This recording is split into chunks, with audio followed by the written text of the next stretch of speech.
சற்று முன் அதிமுகவைச் சேர்ந்த 50 முக்கிய புள்ளிகள் திடீரென திமுகவில் இணைந்ததால் பரபரப்பு, அதிர்ச்சியில் எடப்பாடி. அதாவது அதிமுக முன்னாள் எம்எல்ஏக்களான பால கங்காதரன் மற்றும் சுப்புரத்னம் ஆகியோர் முதலமைச்சர் மு.க.ஸ்டாலின் முன்னிலையில் திமுகவில் இணைந்துள்ளது அரசியல் வட்டாரத்தில் பெரும் பரபரப்பை ஏற்படுத்தியது. மேலும் சிவகாசி தொகுதியின் முன்னாள் சட்டமன்ற உறுப்பினருமான பால கங்காதரன் மற்றும் பழனி தொகுதியின் முன்னாள் சட்டமன்ற உறுப்பினரான சுப்புரத்னம் ஆகிய இருவரும் அண்ணா அறிவாலயத்தில் தங்களை ஆளும் கட்சியில் இணைத்து கொண்டனர். சட்டமன்ற தேர்தல் நெருங்கி வரும் சூழ்நிலையில் அனுபவம் வாய்ந்த முன்னாள் மக்கள் பிரதிநிதிகள் திமுகவை நோக்கி வருவது அந்த கட்சியின் பலத்தை அதிகரித்திருப்பதாக கருதப்படுகிறது. குறிப்பாக முன்னாள் முதல்வர் ஓ. பன்னீர்செல்வத்தின் தீவிர ஆதரவாளராக பார்க்கப்பட்ட பால கங்காதரன் தொலைக்காட்சி விவாதங்களில் ஓபிஎஸ் தரப்பு நியாயங்களை உரக்க பேசி வந்தவர். அண்மை காலமாகவே ஓபிஎஸ் அணியின் முக்கிய முகமாக இருந்த இவர் திடீரென தனது நிலைப்பாட்டை மாற்றி திமுகவில் ஐக்கியமாகி உள்ளது ஓபிஎஸ் தரப்புக்கு பெரும் பின்னடைவாகவே பார்க்கப்பட்டு வருகிறது. குறிப்பாக ஓபிஎஸ் அணியிலிருந்து அடுத்தடுத்து முக்கிய விக்கெட்டுகள் சரிந்து வருவது வரும் தேர்தலில் அந்த அணியின் செல்வாக்கை வெகுவாக பாதிக்கும் என்று அரசியல் விமர்சகர்கள் கருத்துக்களை தெரிவித்தும் வருகின்றனர். அதேபோல தமிழக சட்டமன்ற தேர்தல் நெருங்கி வரும் சூழ்நிலையில் மாநிலம் முழுவதும் அரசியல் களம் சூடுபிடித்து வருகிறது. இந்த நிலையில் வாக்காளர்களின் தற்போதைய மனநிலையை விரிவாக ஆய்வு செய்த ஒரு ரகசிய அறிக்கை மாநில உளவுத்துறை முகாம்கள் மூலம் முதலமைச்சர் மு.க.ஸ்டாலினிடம் சமர்ப்பிக்கப்பட்டுள்ளதாக தகவல்கள் வெளியாகி வருகின்றன. சுட சுட முதல்வர் மேஜைக்கு சென்றதாக கூறப்படும் இந்த ரிப்போர்ட் தமிழக அரசியல் நிலவரம் குறித்து முக்கியமான தகவல்களை வெளிப்படுத்தி வருகிறது. அந்த அறிக்கையின் முதல் முக்கிய அம்சமாக முதலமைச்சர் மு.க.ஸ்டாலினின் தனிப்பட்ட செல்வாக்கு மாநிலம் முழுவதும் மிக வலுவாக இருப்பதாக குறிப்பிடப்பட்டுள்ளது.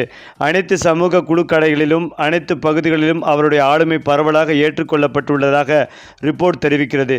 வாக்காளர்கள் அவரை எளிதில் அணுகக்கூடியவர், அமைதியான நிர்வாகி, பொறுப்புணர்வுடன் செயல்படும் முதல்வர் என்ற வகையில் பார்க்கின்றனர். மாநில அளவில் அவருடைய நம்பகத்தன்மைக்கு இணையான வேறு தலைவர் தற்போது இல்லை என்பதும் இது திமுகவிற்கு தேர்தலில் பெரிய பலமாக இருக்கும் என்பதும் குறிப்பிடத்தக்கது. இரண்டாவது முக்கிய கணிப்பு அதிமுக பொதுச் செயலாளர் எடப்பாடி பழனிசாமி தொடர்புடையது. அவர் தனிப்பட்ட முறையில் நல்ல பெயரை பெற்றிருந்தாலும் ஆட்சி அமைக்கும் அளவிற்கு மக்களிடையே ஆதரவு இல்லை என அறிக்கை சுட்டிக்காட்டுகிறது. குறிப்பாக எடப்பாடி தலைமையிலான அரசு அமைந்தால் அது பாஜக கட்டுப்பாட்டின் கீழ் இயங்கும் என எண்ணம் பொதுமக்கள் மத்தியில் அதிருப்தியை ஏற்படுத்தியுள்ளதாக கூறப்பட்டு வருகிறது.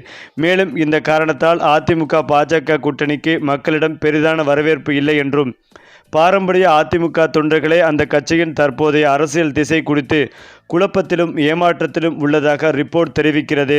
அதே சமயம் இந்த ரிப்போர்ட் ஒரு முக்கிய எச்சரிக்கைகளையும் முன்வைக்கிறது. திமுக பொறுமையுடனும் அமைதியுடனும் கட்டுப்பாடுடனும் செயல்பட வேண்டும் என்று அறிவுறுத்தப்பட்டுள்ளது.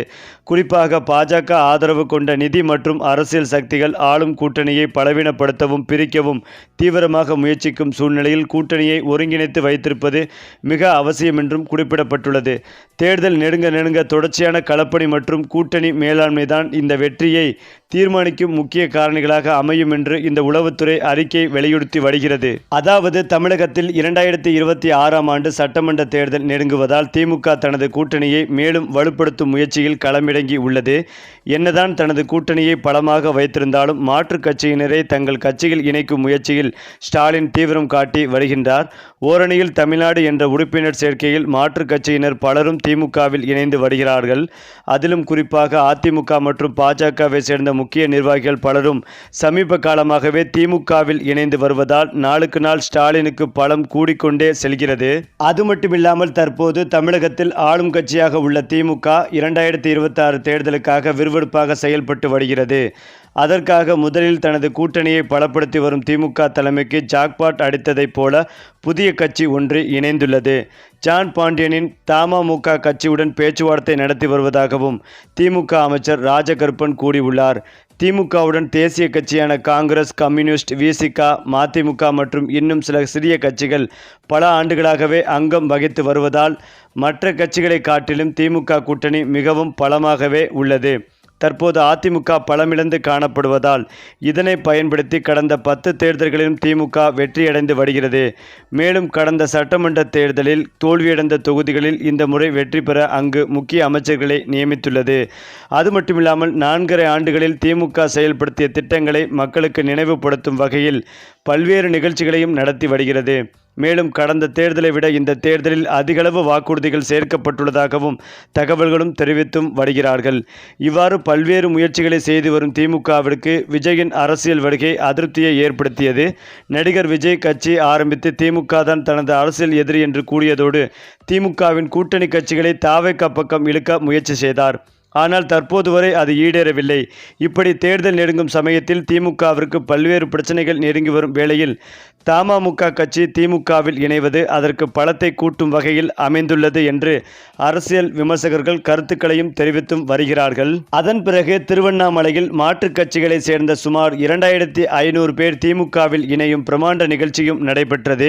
இதில் கலந்து கொண்டு பேசிய பொதுப்பணித்துறை அமைச்சர் ஏவா வேலு தற்காலிக அரசியல் போக்குகளை கடுமையாக சாடினார். இன்று பலரும் கட்சி ஆரம்பிக்கும் முன்பே நாற்காலியை தயார் செய்து விடுகிறார்கள்.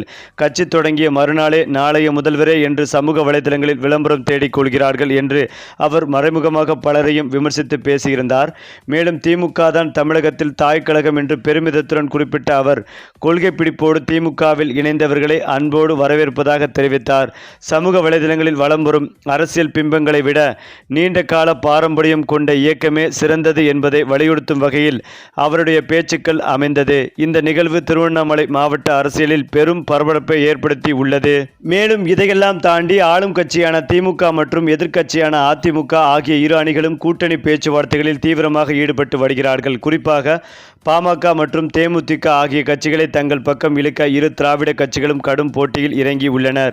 தேமுதிக பொதுச் செயலாளர் பிரேமலதா விஜயகாந்த் பொங்கலுக்கு பிறகு கூட்டணி குறித்து அதிகாரப்பூர்வமாக அறிவிப்பதாக தெரிவித்துள்ள நிலையில் தற்போது அரசியல் நகர்வுகள் தேமுதிகவை சுற்றியே மையம் கொண்டுள்ளன. கடந்த சட்டமன்ற தேர்தலின் போது அதிமுகவுடன் ஏற்பட்ட கசப்பான அனுபவங்கள் மற்றும் ராஜ்யசபா சீட் வழங்கப்படாத விவகாரம் போன்ற காரணங்களால் தேமுதிக தற்போதைக்கு அதிமுக பக்கம் சாய வாய்ப்பில்லை என்று அரசியல் விமர்சகர்கள் கருத்துக்களையும் தெரிவித்து வந்தார்கள். அதே சமயம் அதிக தொகுதிகள் மற்றும் ராஜ்யசபா சீட் எதிர்பார்த்தால் நடிகர் விஜயின் தமிழக வெற்றிக் கழகத்துடன் கூட்டணி அமைப்பதில் சிக்கல் நீடிக்கிறது. இந்த சூழ்நிலையில்தான் சரியாக பயன்படுத்தி கொண்ட திமுக தலைமை தேமுதிகவை நோக்கி தூதுவிட்டு பேச்சுவார்த்தையை தொடங்கி உள்ளதாக தெரிய வருகிறது. நம்பகத்தகுந்த வட்டாரங்களின் படி திமுக தரப்பிலிருந்து அனுப்பப்பட்ட முக்கிய நபர் பிரேமலதாவுடன் நடத்திய பேச்சுவார்த்தையில் சுமூகமான முடிவு எட்டப்படுவதாக கூறப்படுகிறது. தேமுதிகவிற்கு இரட்டை இலக்க தொகுதிகளுடன் ஒரு ராஜ்யசபா இடத்தையும் ஒதுக்க திமுக சம்மதம் தெரிவித்துள்ளதாக தகவல்கள் கசிந்து வருகிறார்கள்.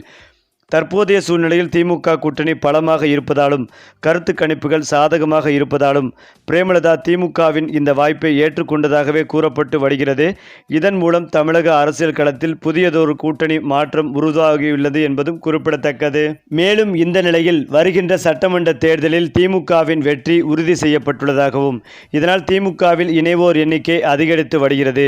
அது மட்டுமில்லாமல் அதிமுக, அமமுக, ஓபிஎஸ் அணியை சேர்ந்த கிட்டத்தட்ட 50 முக்கிய புள்ளிகள் ஒன்றாக திமுகவில் இணைய திட்டமிட்டு வருவதாகவும் இதற்காக பிரமாண்ட விழாவை ஸ்டாலின் ஏற்பாடு செய்ய இருப்பதாகவும் தற்போது தகவல்கள் வெளிவந்து கொண்டிருக்கிறது.